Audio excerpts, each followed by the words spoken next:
చదువుకుందాం. మత్తయి సువార్త 2వ అధ్యాయము 10, 11 కలిసి చదువుకుందాం.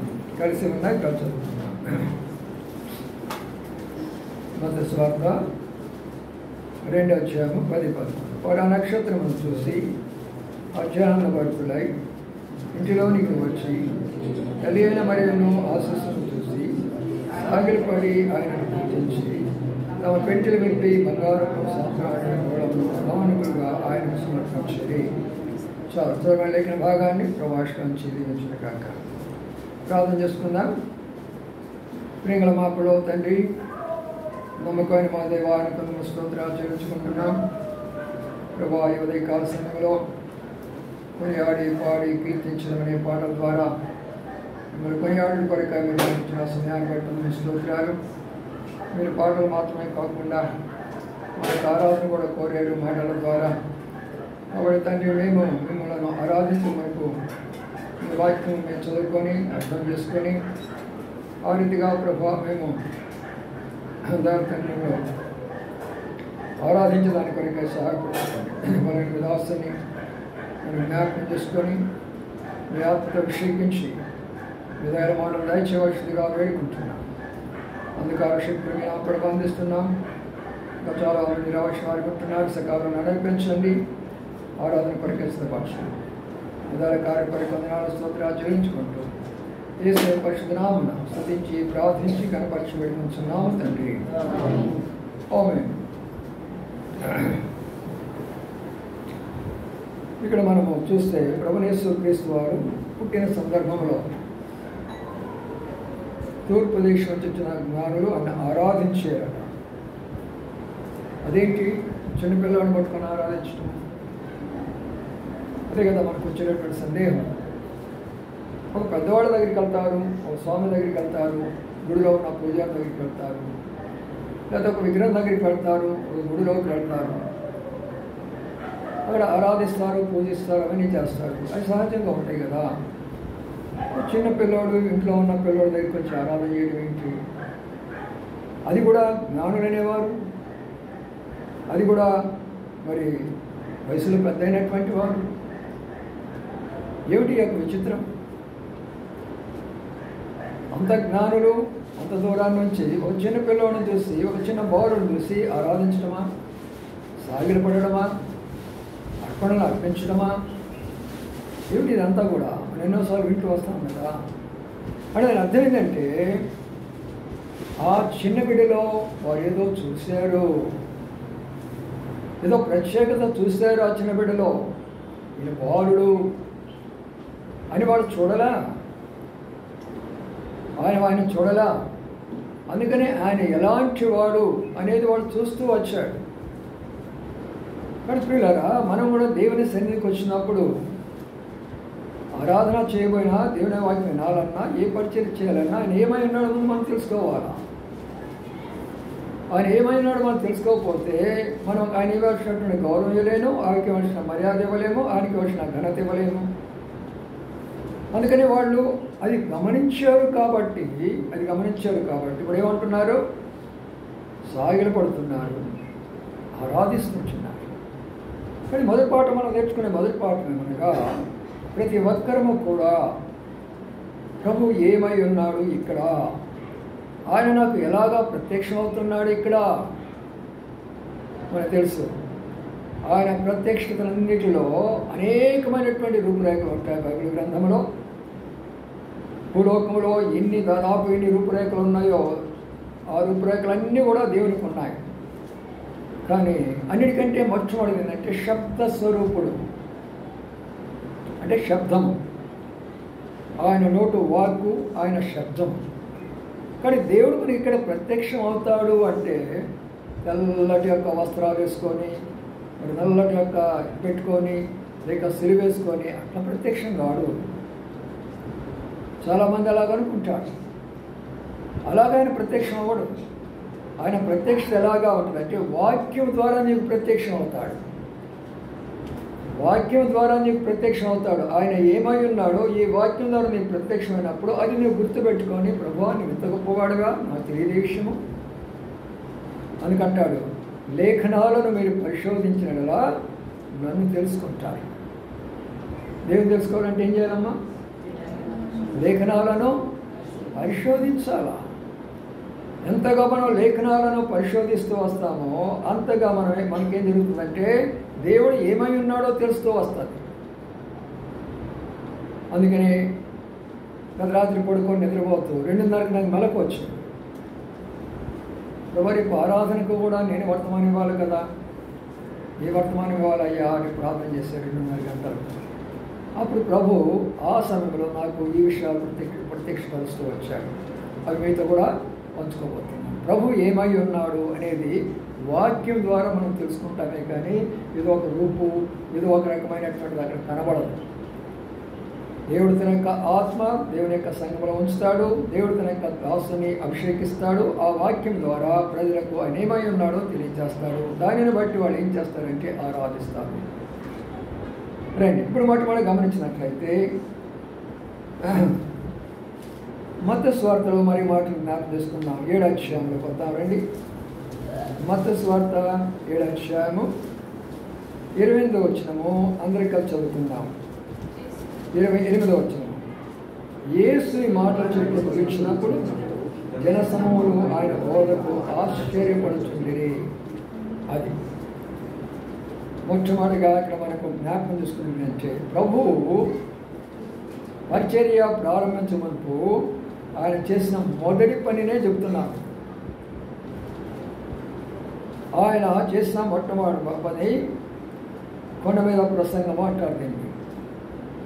మత్తయి సువార్త 5, 6 అధ్యాయాలే మరి బైబిల్ అంతటి కూడా మొత్తము ఆ 3 అధ్యాయాలు చాలు. ఆ 3 అధ్యాయాలు చదివితే చాలు మనం పరలోకం తప్పనిసరిగా పోతాం. అందుకని ఇప్పుడు ఇక్కడ ఆయన బోధకు జనులు ఏం చేశారంట? ఆశ్చర్యపడ్డాడంట. అంటే ఇక్కడ దేవుడు ఎలా కనబడుతున్నాడు ప్రజలకి చెప్పాలా? విన్నవాళ్ళు అర్థమయ్యేవారు. ఎలాగా? ఆశ్చర్యకరుడు కాదు, ఆయన బోధకు అంటే ఏంటి? ఆయన బోధకుడు అంటే ఏంటి? బోధకుడుగా కనబడుతున్నాడు. ఆయన బోధ ఏం చేశాడంట? ఆయన మాటలు ఆయన బోధ ఏం చేశాడంట? జనాలను ఆశ్చర్యపడాలంటే ఏం జరిగింది అక్కడ? ఆయన బోధిస్తూ వచ్చాడు. బోధించేవాళ్ళు ఎవరు చెప్పండి? గురువు అంటారు. గురువేనా? గురువు అంటే ఏంటి తెలిసినా? గురువు అంటే అర్థం తెలుసా? చీకటిని తొలగించేవాడు. గు అనగా చీకటి, రువు అనగా ఆత్మ కలిగిన వాడు, తీసివేసేవాడు. దానిని గురువు అంటారు. ఇక దాని గురించి చెప్పుకోవడానికి చాలా విషయాలు ఉంటాయి. అది ఈయన ఈ గురువు ఏం చేశారంటే ప్రజలకు ఒక మంచి బోధకుడిగా అప్పుడున్నటువంటి శాస్త్రులు పరిశీల బోధల ద్వారా పరలోకానికి వెళ్ళే అనుభవాలు లేవు. వాళ్ళు చెప్పే అన్నీ కూడా ఎలాగా ఉంటాయంటే రకరకాలుగా ఉంటాయి. మత్తయి సువార్త 23 అధ్యాయాలు మనం చూస్తాం.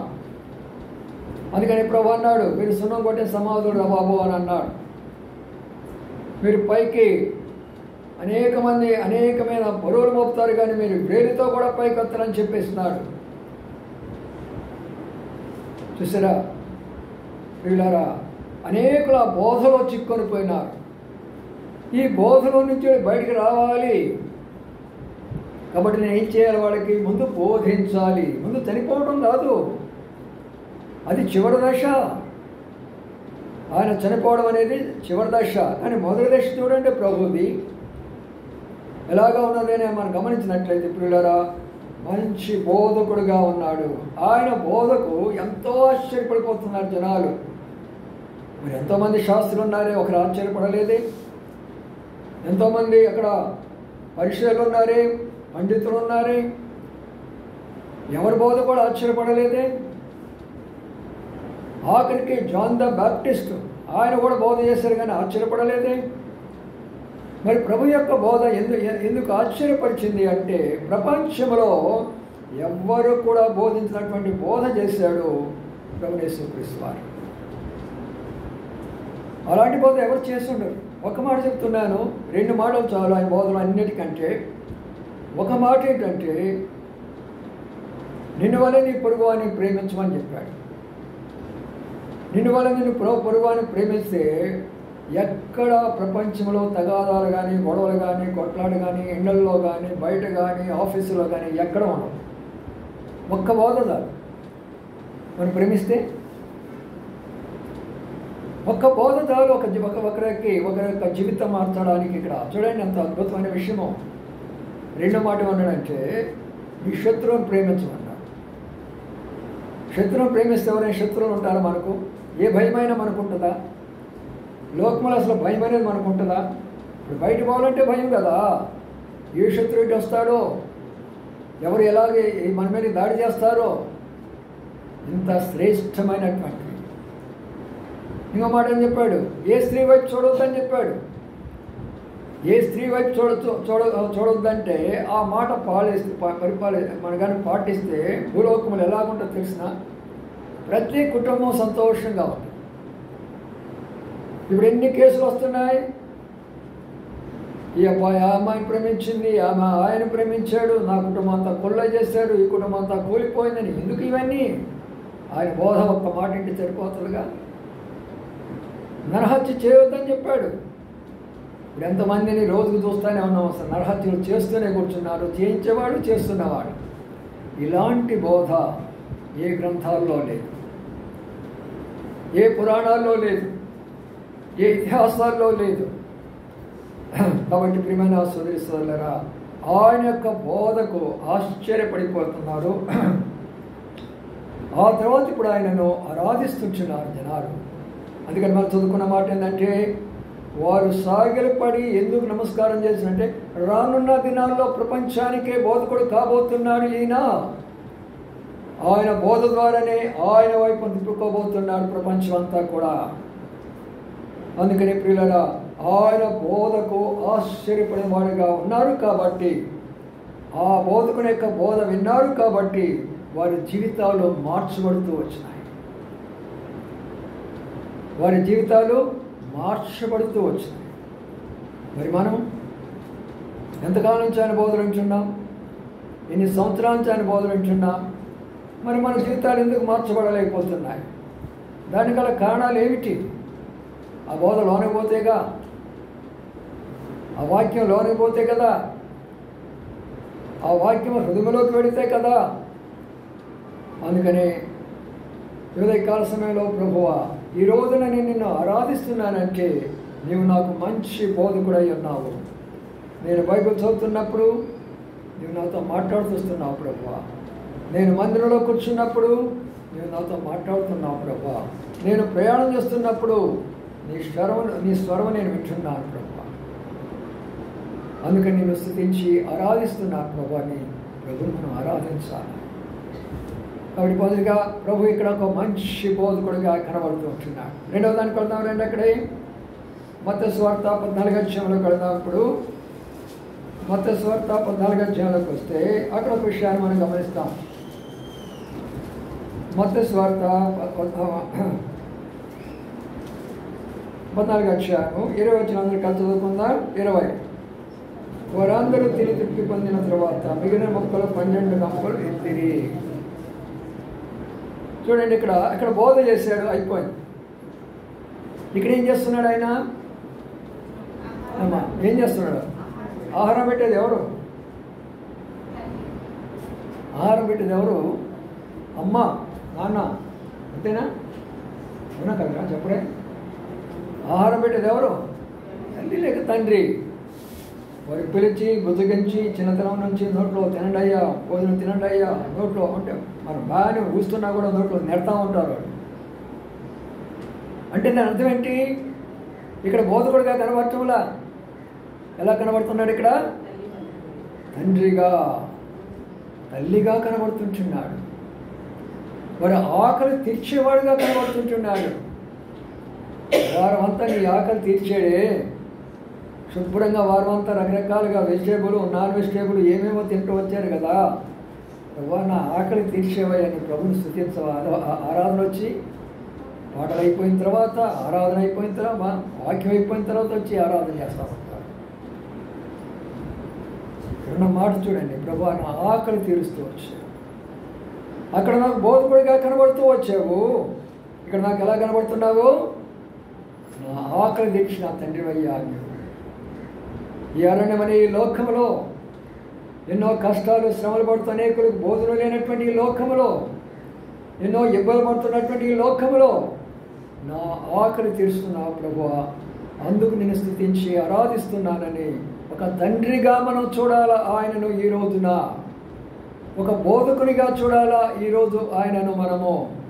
అందుకని ఆయన చూడాలన్నప్పుడు వాక్య స్వరూపంలో ఉన్న శబ్ద స్వరూపుడు మనతో మాట్లాడుతూ ఉండగా, అందుకని ఎస్కేల్ గ్రంథము కానీ ఇర్మియా గ్రంథము చదివితే యెహోవా వాక్కు ఇర్మియాకు ప్రత్యక్షమై, యెహోవా వాక్కు ఎస్కేలు ప్రత్యక్షమై. ఏం ప్రత్యక్షమైందమ్మా? వాక్కు, దేవుని యొక్క వాక్యం. అది మనం ప్రత్యక్షం అవ్వాలా.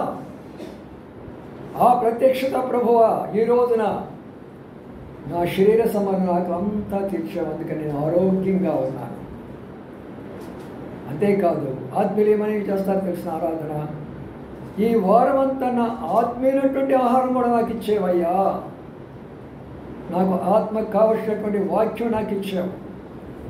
కష్టంలో ఉన్నప్పుడు, బాధలో ఉన్నప్పుడు, శ్రమలో ఉన్నప్పుడు ఆయా వాక్యాల ద్వారా నేను బలపరుస్తూ వచ్చావు. ఒంటరిగా ఉన్నప్పుడు ఆయా వాక్యాల ద్వారా నేను బలపరుస్తూ వచ్చావు. నిరాశలో, కృంగుబాటులో ఉన్నప్పుడు ఆయా వాక్యాల ద్వారా నేను బలపరుస్తూ వచ్చావు. నా ఆత్మీయమైనటువంటి ఆహారం కూడా తీసినటువంటి తండ్రిగా నీవు ఉన్నావు. కాబట్టి ఈరోజు నిన్ను ఒక తండ్రిగా చూసి నేను స్తుతిస్తున్నాను ప్రభువా. మరి రెండో రూపం ఏం చెప్పాను? ఇప్పుడు ప్రభు ఇక్కడ ఎలా కనబడుతున్నాడు? అందుకనే చిన్నతనములో చిన్న బాలుడు ఉన్నటువంటి ఆయనను జ్ఞానులో చెందుకు ఆరాధించారు. అంటే ఆయనలో ఏం చూస్తున్నారంటే రాబో దినాల్లో ఈయన ఎంత గొప్ప బోధకుడు కాబోతున్నాడు, ఎంత మందికి తండ్రి కాబోతున్నాడు. వ్యవస్థతో చెప్పినాడు వచ్చిన అంటాడు, తను ఎందరు అంగీకరించారో వారందరికీ ఆయన కుమారుడు అవడానికి గౌరవించాడు. We are the children of father. ఆయన మనకు తండ్రి, మనం బిడ్డలు అయిపోయినాము.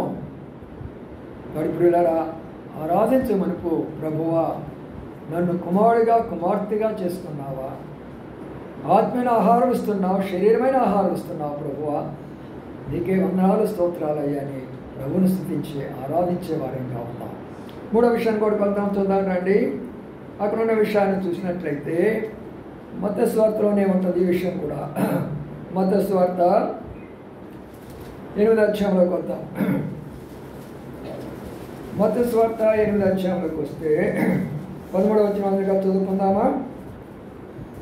13వ వచనం, అంతటా యేసుకు వెళ్ళము, నీ విశ్వసించిన ప్రకారం నీకు అవును కాకని శతాధిపతితో చెప్పగా ఆ గడిలో అతను దాసుని స్వస్థత పొందాడు. వా, ఇక్కడ భోజనం పెడుతున్నాడా? ఇక్కడ బోధిస్తున్నాడా? ఇక్కడ ఏం చేస్తున్నాడు ఆయన? స్వస్థపరుస్తున్నాడు అనగా వైద్యులకు వైద్యుడు ఆయన. ఏమైనా ఇంజక్షన్ వేసాడా? ట్యాబ్లెట్ ఇచ్చారా? చెప్పు డాక్టర్ అమ్మా, ఏమైనా ట్యాబ్లెట్ ఇచ్చారా? ఇంజక్షన్ వేస్తారా? టెస్ట్ చేయమని చెప్పాడా?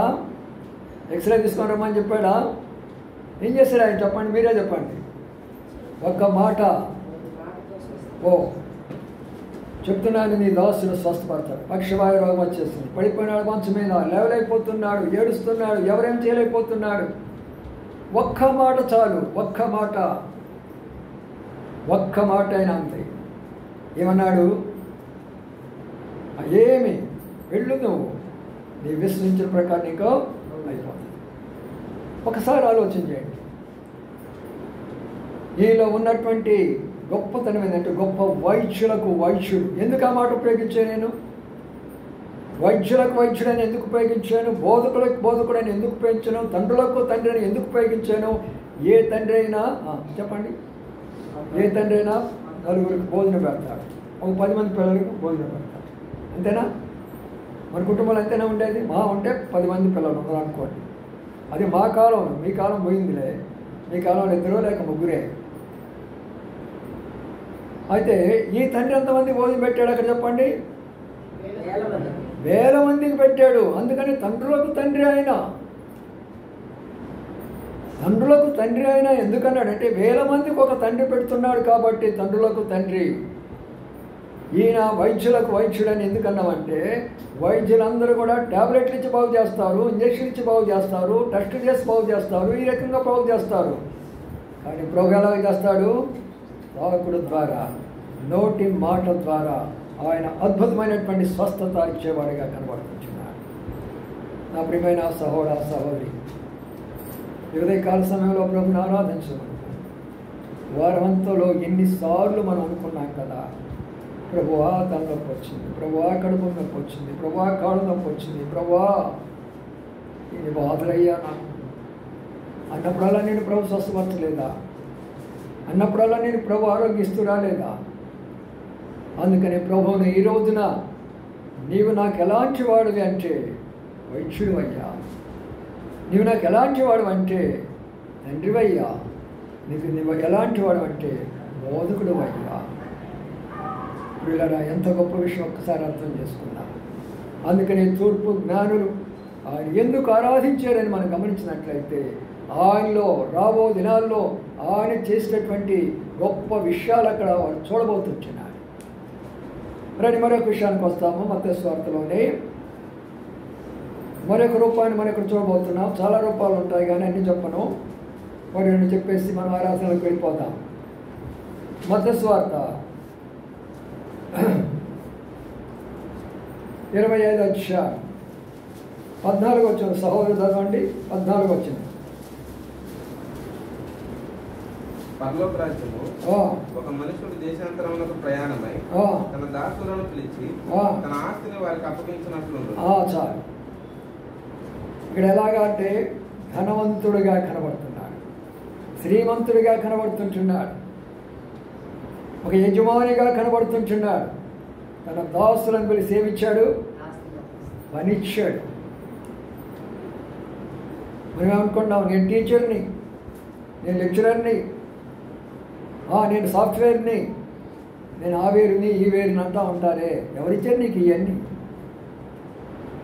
ఎవరిచ్చారు మీకు ఇవన్నీ? ఆయన కానీ సృష్టికర్త కానీ ఈ సృష్టి మనకి పోతే ఏం చేసేవాడో మనం? ఇదంతా కూడా ఆయన యొక్క ధనమే. భూమి అంతా కూడా ఆయన యొక్క ధనమే. భూమి అంతా కూడా, ఆకాశం అంతా కూడా ఆయన ధనమే. సమస్తమైనటువంటి యొక్క గ్రహాలన్నీ కూడా ఆయన ధనమే. పంచభూతాలన్నీ కూడా ఆయన ధనమే. అందుకనే శ్రీమంతుడు, ధనవంతుడు, ధనవంతులకే ధనవంతుడు. ఒక ప్రధానమంత్రి లేక చీఫ్ మినిస్టర్ ఎవరైనా ఉన్నారనుకో, మహా ఉంటే ఎంత ఉంటుందో వాళ్ళ దగ్గర. లేక అంబానీ ఆధార్ లాంటి వాళ్ళు ఉన్నారనుకో, మహా ఉంటే ఎంత ఉంటుందో వాళ్ళ దగ్గర. కానీ మన ప్రభు దగ్గర ఎంత ధనం ఉందో చెప్పండి? ఎంత ధనం ఉంది? ప్రపంచం మొత్తం కొన్నంత ధనం ఉంది ఆయన దగ్గర. ఆకాశాన్ని కొన్నంత ధనం ఉంది ఆయన దగ్గర. సమస్తమైన మానవాళం కొన్నంత ధనం ఆయన దగ్గర ఉన్నది. సమస్త జంతువులను, పశువులను, పక్షులు కొన్నంత ధనమైన ఉన్నది. అందుకని తిమోతి రాష్ట్ర పత్రిక అంటాడు, శ్రీమంతుడు అనే పేరు ఆయన పట్టబడింది అక్కడ. అంత గొప్ప ధనవంతుడు నీకు నాకేమిచ్చాడు? ఈ లోకంలో పనులు ఇచ్చాడు. ఆ పని చూసుకొని దాని మీద ఆధారపడి బ్రతుకున్నవే కానీ నీ జీవితకాలం అంతా కూడా అయ్యో నాకు ఇచ్చినటువంటి ఉద్యోగం ఆయన ఇచ్చాడని అనుకుంటున్నారా? చాలామంది నిర్లక్ష్యం. నాకు ఉద్యోగం ఉంది, నాకేమి, నేను సంపాదించుకుంటున్నాను, నాకేమి, నేను పొలానికి వెళుతున్నాను, నాకేమి, పొలం ఇచ్చింది ఎవరు నీకు? నేను వ్యాపారం పెట్టుకుంటున్నాను, నాకేమి, వ్యాపారం ఇచ్చింది ఎవరు మనకు?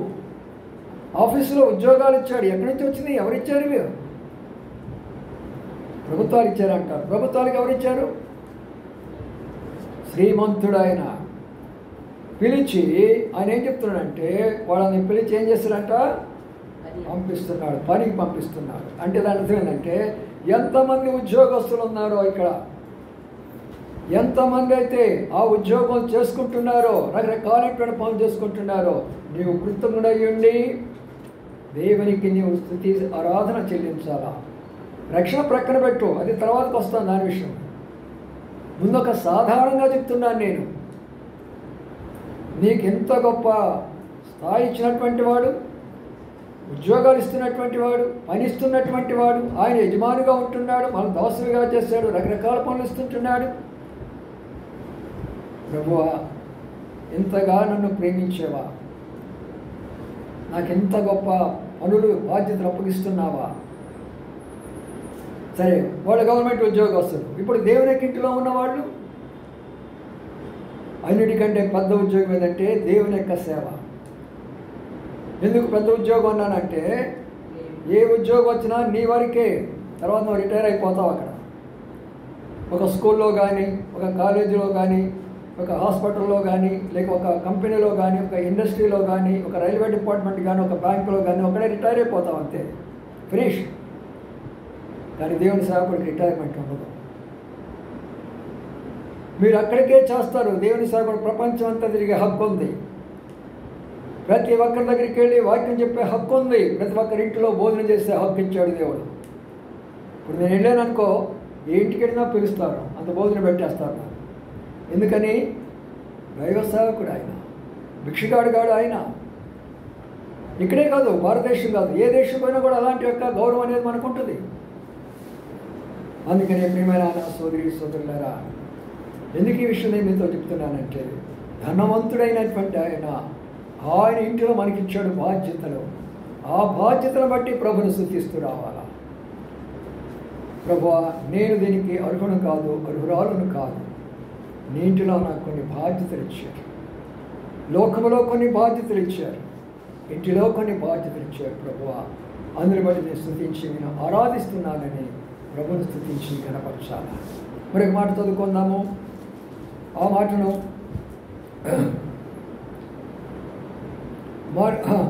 మత్తయి సువార్తలోనే చూద్దాం. మత్తయి సువార్త 8వ అధ్యాయంలో ఆ మాట చదువుకుందాం. ఇక్కడ మనం గమనించినట్లయితే ఇక్కడ మన ప్రభు ఎలా కనబడుతున్నాడో చూద్దాం. 27వ వచనాన్ని ఒక సహోదరి చదవండి. 27. ఆ మనుషులు ఆశ్చర్యపడి ఈయన ఎట్టివాడో, ఈయనకు గాలియు సముద్రమును లోబడుచున్నాడు. ఆ మనుషులు ఏం చేస్తారు ఇక్కడ? మన ప్రభు జనాన్ని ఏం చేస్తున్నాడు? ఆయన ఆశ్చర్యపరుస్తున్నాడు. ఎందుకంట? గాలిని సముద్రాన్ని ఏం చేస్తాడంట? ఆయన గర్భించి వేసేసాడు. అని ఇక్కడ ఎలాగని మనకు కనబడుతున్నాడంటే సృష్టి మీద అధికారం కలిగినటువంటి సృష్టికర్తగా కనబడుతున్నాడు. ఏమైనా సోదరి సోదరులారా, నువ్వు ఆరాధించే దేవుడు ఎలాంటి దేవుడు? కొంతమంది అంటున్నారు, రండి డిబేట్కి మేము మాట్లాడతాము. ఏది నువ్వు మాట్లాడేది? బైబిల్ తెలిస్తే ఒక్క వచనం చాలు నీ బ్రతుక్కి. బైబిల్ డిబేట్ చేసేంత ఇది ఉందా? ఆయన ఒక్క మాటకి సముద్రము గడగడలాడిపోయింది. అక్కడ సృష్టికర్తగా కనబడుతున్నాడు. అక్కడ మాకు దశ అవతారాలు ఉన్నాయి, నాకు శతకోటి అవతారాలు ఉన్నాయి. మరి నాకు నేనేం చెప్పాలా? దశావతారాలకే నువ్వు ఎంత పొంగిపోతున్నావే, మరి మనకి శతకోటి అవతారాలు ఉన్నాయి ఇందులో. చెప్పుకుంటా పోతే ఆది కాండం నుంచి ఎన్ని రూపాలు కావాలో అన్ని రూపాలు చూపిస్తాను నేను. వృక్షం కావాలంటే వృక్షం చూపిస్తాను, రాయి కావాలంటే రాయి చూపిస్తాను, ఇల్లు కావాలంటే ఇల్లు చూపిస్తాను. అదంతా కూడా దేవుని ప్రతి దానికి కూడా వాక్యం ఉంటుంది దానికి. అందుకని పిల్లరా, ఇక్కడ వారి మీదకి వచ్చినటువంటి భయంకరమైన తుఫాను ప్రభు ఏం చేశాడు? ఒక్క మాటతోటి ఆజ్ఞాపించేసి ఆఫ్ చేశాడు. ఈ వారం అంతట్లో మన మీదకి ఎన్ని కష్టాలు వస్తాయో, ఎన్ని రకాల తుఫాను మన మీదకి వచ్చి ఉండవచ్చు, ఎన్ని రకాలైనటువంటి పరిస్థితులు మనం గురైపోయినామో వాటన్నిటి నుంచి ప్రభు తప్పించలేదా? మొన్నే మనం చూస్తూ వచ్చాము, ఆ గురువారం నైట్ అనుకుంటాను, భయంకరమైనటువంటి యొక్క ఉరుములు మెరుపులు. నేను 20 సంవత్సరాలు గుంటూరులో ఉన్నాను కానీ ఎప్పుడు కూడా అంత భయంకరమైనటువంటి యొక్క ఆ ఉరుములు నేను వెళ్ళలేదు. ఉరుము వస్తుంది, పోతుంది, లేక పిడుగు పడపడా అంటుంది, వెళ్ళిపోద్ది. కానీ కంటిన్యూగా గంటల తరబడదే. నేనైతే ఏమనుకున్నానంటే, పాకిస్తాన్ వాడు వేసాడు బాంబులు అక్కడ సముద్రంలో ఏంటి కొట్టుకొని వస్తాను ఇటంతా, అందుకని ఇది ఆగటం లేదు బాబు అనుకున్నాను నేను. ఎందుకంటే ఆ యొక్క బాంబుల శబ్దం కూడా అలాగనే ఉంటుంది, కంటిన్యూగా జరుగుతూనే వస్తుంది. కాబట్టి నా ప్రియమైన సోదరులారా, మన ప్రభు మన జీవితాల మీదకి వచ్చేది, మన కుటుంబాల మీదకి వస్తున్నటువంటి భౌతిక సంబంధమైనటువంటి దాడులు అనేక విధాలుగా మన మీదకి వచ్చేటటువంటి ప్రతి దాని మీద కూడా ఆయన మనకేం చేస్తూ వచ్చాడు చెప్పండి? ఒక్క మాటతోటి తుఫాను ఏం చేశాడు? ఆపు చేశాడు. తుఫాను ఆపు చేశాడు. ఇక్కడ ఎలా కనబడుతున్నాడు? ఎలా కనబడుతుంది చెప్పండి? సృష్టికర్తగా కనబడుతున్నాడు. అయ్యా, సృష్టిని ఎవరైనా కూడా ఆఫ్ చేయగలరా? యేసుప్రభు అట్లా దేవుడు అని అడుగుతున్నారుగా చాలామంది కదా. శ్రీలంక పోవాలంటే ఏం చేస్తున్నారు? కోతలన్నిటి పిలిపించుకొని ఏం చేశాడు ఆయన? వారధ కట్టించాడు. పాపం కష్టపడి వారధ కట్టించాడు. ఆ వారధ మీద పోవాల్సి వచ్చింది వాళ్ళు. మరి సముద్రం మీద పోవాలంటే యేసుప్రభు ఏం చేశాడు? వారధ కట్టి నడిపించాడా? నీటి మీద నడిపించాడు. ఆయన నడవడమే కాదు, ఇంకెవరే పేతురు కూడా నడిపించాడు. ఎవరు? దేవుడు.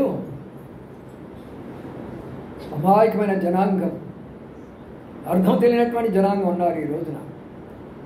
అందుకని ఎప్పుడేమైనా సోదరులరా, సృష్టికర్తగా కనబడుతున్నాడు ఇక్కడ.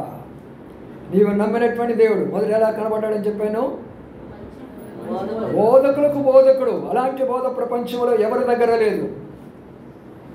వేదాలు ఉన్నాయి, పునఃశక్తులు ఉన్నాయి, మరి అనేకమైనటువంటి పురాణాలు ఉన్నాయి, ఇతిహాసాలు ఉన్నాయి, అరణ్యకాలు ఉన్నాయి, బ్రహ్మణాలు ఉన్నాయి, ఎన్నో ఉన్నాయి. కానీ వీటన్నిటి మించినటువంటి యొక్క బోధ ప్రభువునేస్తూ క్రీస్తు వారిని మొట్టమొదటిగా చూస్తూ వచ్చాము.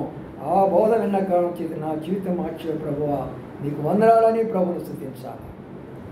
రెండవది ఏం చెప్తూ వచ్చాను?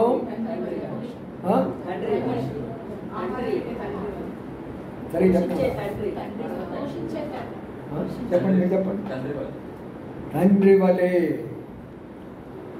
ఆకలవుతున్నటువంటి తండ్రి, ఆకలవుతున్న బిడ్డలకు ఎలాగా తండ్రి పోషిస్తూ వస్తాడో, ఒకరికి కాదు, ఇద్దరికి కాదు, 8,000 మందికి 5,000 మంది పురుషులకే. ఇంకా స్త్రీలు ఎంతమంది ఉంటారు చూడండి. ఈడ 5,000 మంది అనుకో, పురుషులు ఎంతమంది ఉన్నారు, స్త్రీలు ఎంతమంది ఉన్నారు? ఎన్ని వేల మంది పెట్టాడు మరి ఆయన. తండ్రులకు తండ్రి అయినా ఒక తండ్రి ఒక ఇద్దరు కుమారులను పోషించాలంటే ఎన్నిసార్లు తిడతాడో, ఎంత కోపగించుకుంటాడో, ఎన్నిసార్లు తింటావురా, ఏమేమి పెట్టాలరా నీకు ఎన్నిసార్లు మనం ఇసుకుంటాం. కానీ మన పరమ తండ్రి ఎంత ప్రేమికుడో చూసారా? అయ్యా నన్ను పోషిస్తున్నావా, ఆత్మీయంగా పోషిస్తున్నావా, శరీరంగా పోషిస్తున్నావా తండ్రి, నీకు వందనాలని ప్రభువును స్తుతించొద్దా? మూడవది ఏం చెప్పాను?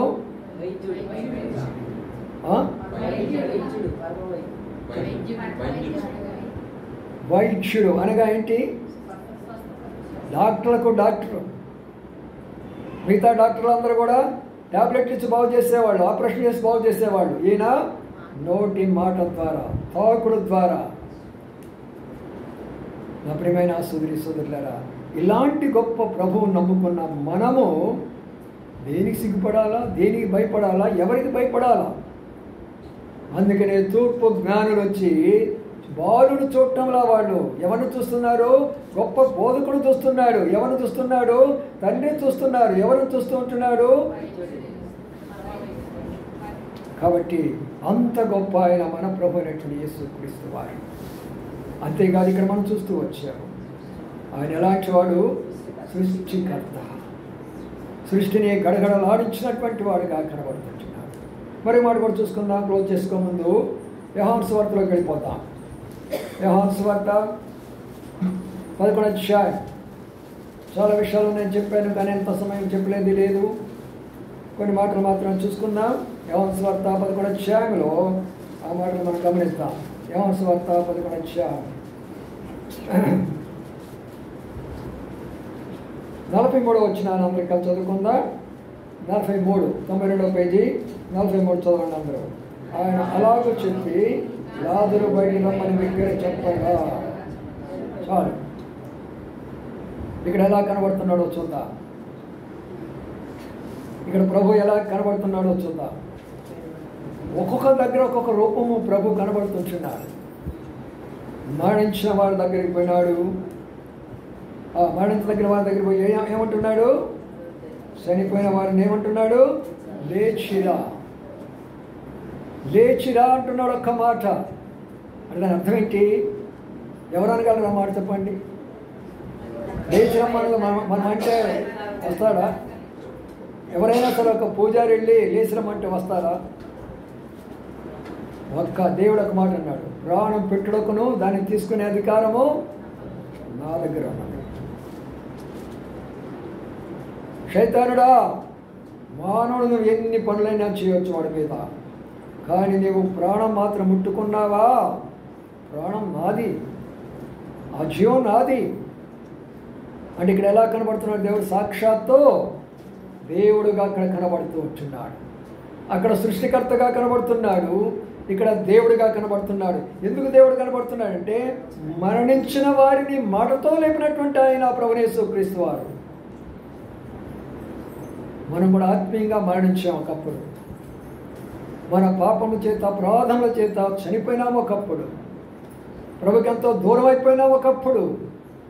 ఆయన యొక్క వాక్య వినుడి ద్వారా, ఆ బోధ వినుడి ద్వారా మనలో కూడా జీవం వచ్చింది. కాబట్టి ఈ రోజున దేవుని యొక్క ఇంటిలోకి వచ్చి ఆయనను మనం స్తుతించి ఆరాధిస్తుంటున్నాం. నా ప్రియమైన సోదరి సోదరులారా, ప్రభువును ఆరాధించమనుకు. ప్రభువా, నేను కూడా ఆత్మీయంగా మరణించున్నాను లాజరు వలె. అది నన్ను లేపేవు కాబట్టి, ఈనాడు ఆత్మీయంగా ఉన్నాను కాబట్టి నిన్ను ఆరాధిస్తున్నాను ప్రభా అని ప్రభువును మనం ఆరాధించేవారంగా ఉంటాం. అంతేకాదు సుమా, మరణాన్ని ఆయనే జయించిలేశాడు. మరణాన్ని ఆయనే జయించిలేశాడు. మనం చనిపోయిన వారిని లేపడం వేరు, మరణాన్ని జయించడం వేరు. ప్రపంచ చరిత్రలో స్వయంగా మరణించి లేచినటువంటి వాళ్ళు ఎవరూ లేరు. ఉన్నారా?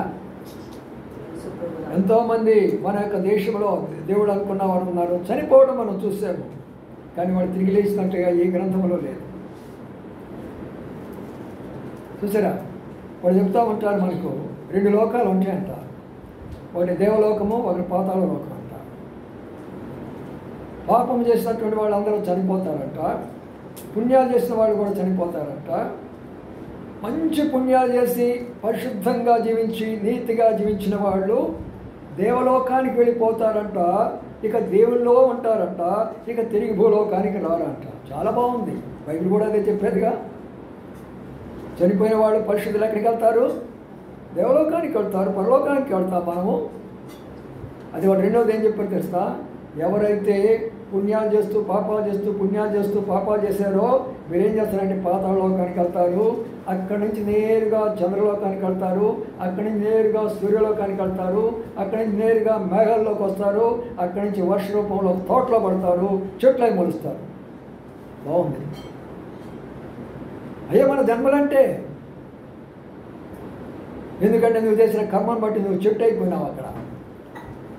కాబట్టి ప్రియమైన సోదరి సోదరులారా, ఎందుకు ఈ విషయం చెప్పారంటే మరణాన్ని జయించగలిగినటువంటి యొక్క శక్తి సామర్థ్యం కలిగిన వారు ప్రభువు యేసుక్రీస్తు వారు ఒక్కడే.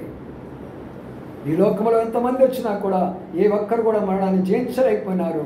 కాబట్టి ప్రభువా, నేను నమ్మినటువంటి దేవుడు నన్ను రక్షించుట కొరకై ఆ కలువశిలువలో ఉన్న ప్రాణం పెట్టడమే కాకుండా, ఆ కలువశిలువలో చనిపోవడమే కాకుండా మరణాన్ని జయించి దేవుడిగా రుజువుపరుచుకున్నావయ్యా. అందుని బట్టి నీకు స్తోత్రాలని మన ప్రభుని మనం స్తుతించి ఆరాధించాలా. సృష్టికర్త రూపంలో ఉన్న దేవుడు, రక్షణకర్తలో ఉన్నటువంటి దేవుడు, బోధక రూపంలో ఉన్నటువంటి దేవుడు, వైద్య రూపంలో ఉన్నటువంటి దేవుడు, తండ్రి రూపంలో ఉన్నటువంటి దేవుడు, ఇంత గొప్ప దేవుడు మనకుంటే మనం ఆరాధించలేమా? రండి, ఆఖరి ఒక్క మాట చదువుకొని ముగిస్తున్నాము. చివరి మాట కలిసి చదువుకున్నాము. మార్క్స్ వార్తలో ఇంకొక మాట మాత్రమే చదువుకుందాం. మార్క్స్ వార్త 5వ అధ్యాయం. మార్క్స్ వార్త 5వ అధ్యాయంలోకి వస్తే ఇక్కడ ఆయన రూపాన్ని మనం చూడాలి. అందుకని నేను చెప్తుంటున్నాను. మార్క్స్ వార్త 5వ అధ్యాయంలో ఉన్న మాటను అక్కడ ఒక మాట మనం గమనించుతాము. 7వ వచనాన్ని మనం కలిసి చదువుకుందాం. యేసు, సర్వోన్నతుడైన దేవుని కుమారుడా, నాతో నీకేమి, నన్ను బాధపరచును, దేవుని పేరు నీకు ఆనబడుచున్నాను బిగ్గరగా కేకలు వేస్తున్నాను. ఇక్కడ ఎలా కనబడుతున్నారు తెలిసిన? ప్రేత, భూత, పిశాచ ఆత్మలు, దురాత్మలు పట్టినటువంటి వాడు, దాదాపుగా సేన 2000 దయ్యాలు పట్టిన వాడు ప్రభువైన యేసుక్రీస్తు వారి దగ్గరికి వస్తుంటే గడగడలాడిపోయినారు. వాళ్ళు ఏమైపోతున్నాడు ప్రభు చూస్తే? సర్వోన్నతుడా, నీవు నేను కాదు చెప్పేది, మనం ఆరాధన చేయడం కాదు, దయ్యాలు ఎలాగ ఆరాధన చేస్తున్నాయో చూడండి. అర్థమవుతుందా చెప్తుంది? అర్థం కాలేదు నా భాష. ఏమైనా శ్లోకాలు చెప్తున్నానా, మంత్రాలు చెప్తున్నానా? చక్కగా కథల్లాగా చెప్తున్నానుగా.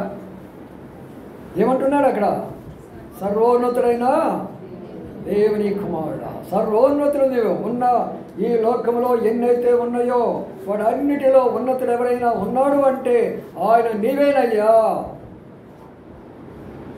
మేమేముందయ్యా నీ దగ్గర? దుష్టాత్మలు, దురాత్మలు, పిశాచులు, నానా రకాలైనటువంటి అపవిత్రాత్మలన్నీ కూడా గడగడలాడించాడు ప్రభువైన యేసుక్రీస్తు వారు. ఆయన పట్టుకొని విమర్శిస్తావా? ఆయన పట్టుకొని అనుమానిస్తున్నావా? ఆయన నమ్మి విశ్వాసం ఎదగలేకుండా ఉంటున్నావా? ఆయన నమ్మి నామకార్థంగా జీవిస్తుంటున్నావా? ఒక్కసారి ఆలోచన చేసుకోనండి. మన దేవుడు ఎంత గొప్ప దేవుడు ఒక్కసారి అర్థం చేసుకోనండి. నేను ఆరాధించేటటువంటి యేసుక్రీస్తు వారు ఎలాంటి వాడు?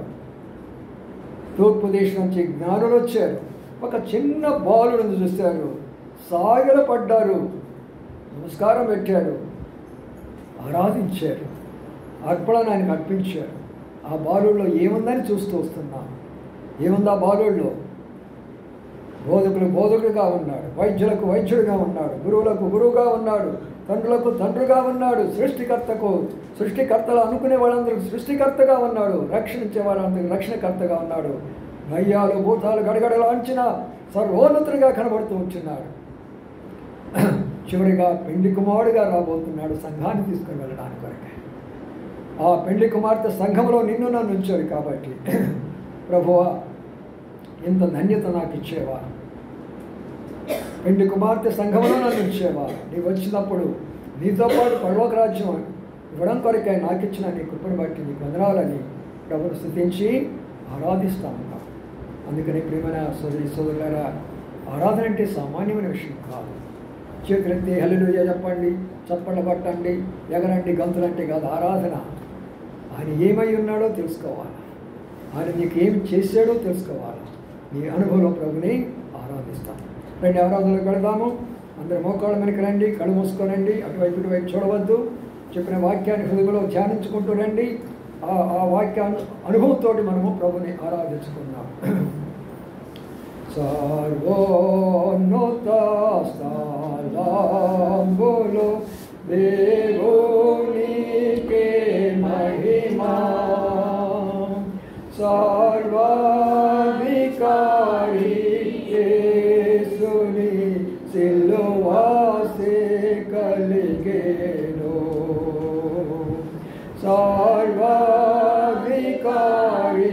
యేసుని సిలువాసే కలిగేను.